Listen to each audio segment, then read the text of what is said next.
Hello, my fellow administrators. With Enfield's release, there's been some negativity surrounding the game's gacha system. And by some, well, it's a lot. So in this video, I'll be explaining how the featured, or rate-up banner works, and give my own take on it. Barrel is Enfield's main gacha currency. The featured banner will be the primary banner you'll be spending them on throughout your entire time playing the game, so it's important to understand what you're getting yourself into. First up, characters are split into 3 different rarities ranging from 4 to 6 stars. 6 stars have a drop rate of 0.8%, 5 stars at 8%, and 4 stars being the most common at 91.2%. The featured banner will always have a featured 6-star operator. Shocker, I know. Every 10 pulls guarantee a 5-star or above character, and unlike other gachas, there are no rate up 5 stars, only one single rate up 6-star. Currently, the 60th pull on the banner will grant you a headhunting dossier once. This is a free 10 pull for you to spend on the very next featured banner. However, you must use it on the very next featured banner or it will expire. This means you cannot save it up for future banners. Every 65th pull on the banner without obtaining a 6-star will cause soft pity to kick in, granting you a 5% increased 6-star drop chance for each subsequent pull. This means at 66 pulls, your chance becomes 5.8% instead of the base 0.8%. At 6-7 pulls, it becomes 10.8%, and so on. This will reset back to 0.8% upon receiving a 6-star operator. Finally, every 80th pull on the banner will guarantee a 6-star operator if you haven't already obtained one by then. This is the game pitying you for the absolute skill issue that is being unlucky. However, this does not guarantee the rate-up character, because I'm not upset with y'all because I know you're mentally ill. That's right, everybody's favorite gacha coin toss is back. Upon receiving a 6-star operator on the featured banner, you have the classic 50% chance to obtain the rate-up character. Endfield will be launching with 3 limited operators, Surtur, Yvonne, and Gilberta. Upon losing a 50-50, all standard banner characters and all other limited operators in the patch will be present in the pool of possible drops, which rotates according to the current rate-up operator on the banner. Yes, this means you have the chance of getting a different limited operator even when losing a 50-50, a very unique mechanic. While this technically means you're able to obtain any limited operator for the entire duration of the patch, the best time to pull for them is still during their own rate-up banners. I wouldn't count on losing the 50-50 to obtain the operator you want. That being said, unlike Hoyo games and Lula where losing a 50-50 will guarantee the next premium character to be the rate-up character, this system does not exist in Endfield. This means you can theoretically constantly lose multiple 50-50s in a row. Thankfully, once per featured banner, the rate-up character will be hard guaranteed on the 120th pull if you weren't able to obtain a single copy of the rate-up operator before that, making 120 pulls the worst-case scenario to obtain the rate-up 6-star operator. This is actually significantly better than most mainstream gacha games. Wuwa guarantees the rate-up character at 160 pulls, and Hoyo games will only guarantee it at a whopping 180 pulls. This seems like a great free-to-play friendly mechanic, right? Well, about that. Uh-oh. Stinky poop. A common practice in most mainstream gachas is to build pity. This means spending pulls on the rate-up banner without much expectations of getting a premium character. This is done for many reasons. Some people might want to bump their pull count on the banner closer to soft pity for the next featured banner. Or some people are just straight-up gambling addicts who can't control their impulses. Whatever the case, Endfield has the same system. Your pull counter, in other words your pity, will carry over to future banners. This means if you spent 40 pulls on Levataine's banner without obtaining a 6-star operator, and her banner ends, and is replaced with Yvonne's banner, the 40 pull counter will carry over, leaving you only 25 pulls away from soft pity. However, here's the kicker. The one-time 120 pull guarantee offer on the banner will not. It will instead refresh the moment the next banner starts.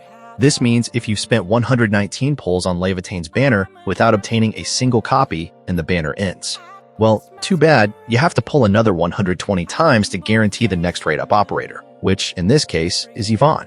Furthermore, the 120 guarantee is only applicable if you did not get a single copy of the rate-up operator, which means the deal is null and void the moment you obtain a copy before 120 pulls, making it the most controversial mechanic of the featured banner.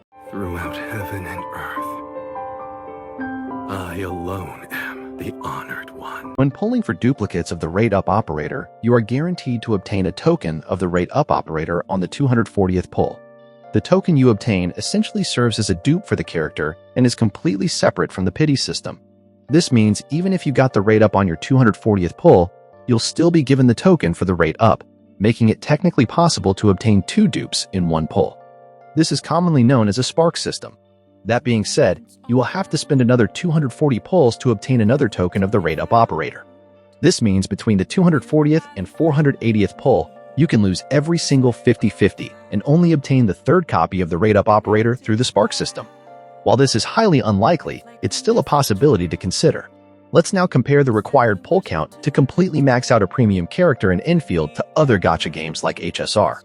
Firstly, the maximum dupes you can get for an operator in Endfield is 5, unlike the 6 dupes required to max a character in HSR. Assuming the worst-case scenario for both games, HSR will have you spend a total of 1260 pulls to reach idle on 6 of a character, while Endfield requires you to spend 1200 pulls for a potential 5 operator. In this case, Endfield wins with a 60 pull advantage, a rather small margin compared to how many pulls you just did. Now, assuming you manage to win all your 50-50s at hard pity every time in both games, HSR has you spend 630 pulls in Endfield with only 480, a margin of 150 pulls. That being said, this comparison isn't great and can be quite fallacious as it heavily leans from one side to another solely based on your luck, but it is still an interesting fact nonetheless. From a psychological standpoint, maxing out a premium character in HSR seems like the safer option as the next 5-star after losing a 50-50 is always guaranteed to be the rate-up character. Now, let's see if this proves to be right from a mathematical standpoint.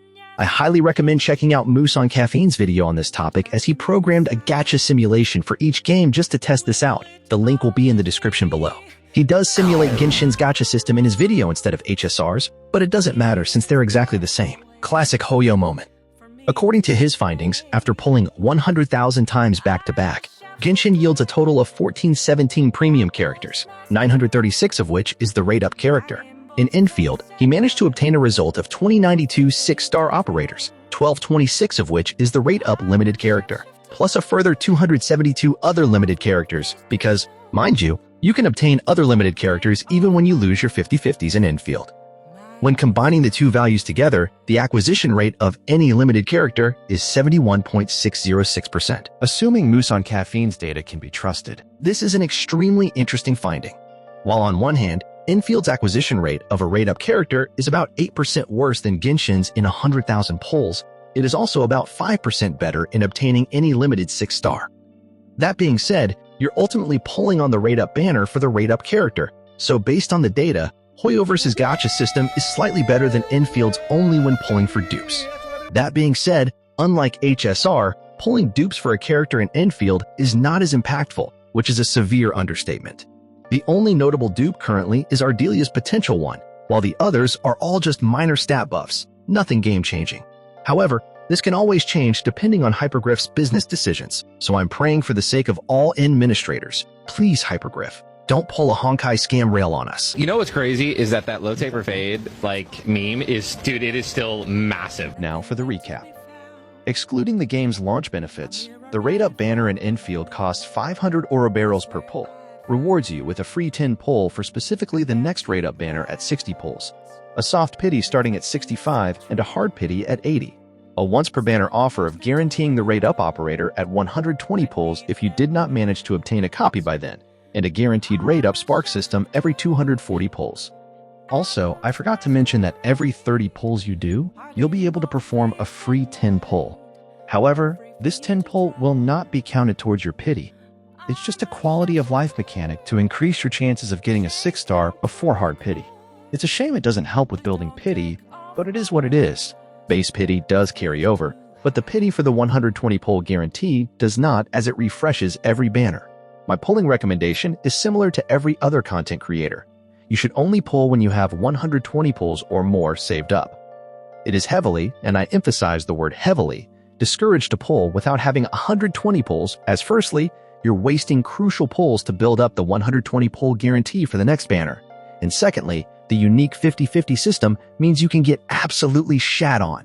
Unless you are okay with potentially missing the featured character, missing on building the 120 pull guarantee on the next banner, or you're an absolute degenerate gambler who thinks, nah, I'd win, every time you click the 10 pull button while burning through your pulls, I do not recommend pulling without 120 pulls saved up. So, is Scamfield real? Is the gacha predatory? Is it hyper over? This is my answer. It can go both ways. If Hypergriff can properly balance the game's economy and meta, Endfield has the potential to become one of the free-to-play friendliest gachas out there. The 80 pull hard pity and 120 pull rate up guarantee is amazing for free-to-play and low spenders. However, if Hypergriff decides to make the pulls per patch atrocious, or if the meta shifts to heavily incentivize pulling for multiple dupes per character, it's not going to be a fun time, that's for sure. In conclusion, the game is way too young for me to make a concrete statement about how free-to-play friendly it is right now. Judging by how Hypergriff handled OG Arknights, I personally have faith in them to create a sustainable game economy that balances its own financial benefit with long-term player enjoyment and engagement. Though at the end of the day, only time can truly tell.